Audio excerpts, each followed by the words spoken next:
Di video kali ini gue ingin menganalisa karakter Nishino Akane, sebuah karakter yang muncul di episode pertama Kage no Jitsuryokusha. Check this out.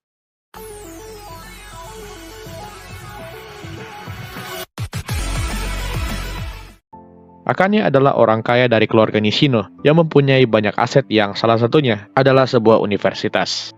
Akane memiliki trauma yang mendalam waktu masih kecil karena diculik oleh seorang stalker ketika dia masih menjadi artis cilik. Traumanya membuat dia langsung pulang setelah sekolah dengan dijemput supir pribadinya. Akane memiliki karisma yang tinggi di antara orang-orang seusianya dengan kemampuan decision making-nya, aura kepemimpinannya, dan kepintarannya. Dia menjadi sangat populer di kalangan teman sekolahnya. Suatu hari, dia ditangkap oleh sekelompok penjahat yang ingin meminta tebusan pada orang tuanya yang kaya. Dia kemudian diselamatkan oleh Minoru yang sedang menjadi stylist bandit slayer yang mengalahkan semua orang dengan mudah.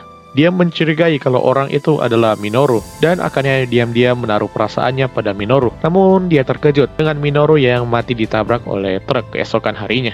Setelah mana muncul di bumi, Akane menjalani eksperimen yang dilakukan kakaknya, Akira, untuk menjadikannya seorang ksatria. Namun hal ini membuat dia tidak terkendali dan membunuh banyak orang. Hal ini kemudian menimbulkan trauma baru baginya yang lebih parah dari sebelumnya, yang memerlukan Akane untuk terus mendapatkan terapi. Ya, hal ini sering disebut dengan PTSD. Akane terus lari dari kenyataannya. Bahkan kalau disinggung tentang insiden itu, Akane akan langsung stres sendiri. Akane kemudian bergabung pada sebuah shelter atau tempat penampungan bernama Mesaya bersama dengan kakaknya dan menjadi seorang kapten squad, dan dia memiliki sifat kepemimpinan yang hebat di mana dia cenderung akan melakukan misi berbahaya untuk menyelamatkan orang lain.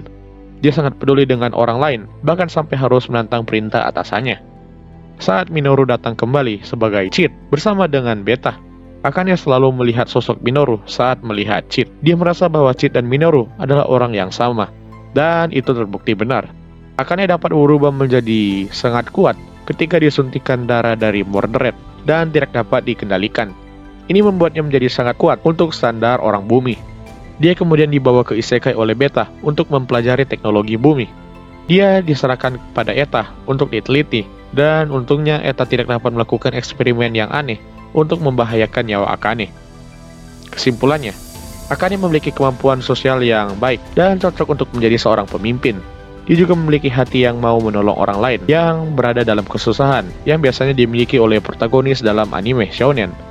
Sayangnya dia dihantui oleh trauma sepanjang hidupnya, mulai dari penculikan, bahkan sampai menjadi bahan eksperimen oleh kakaknya sendiri.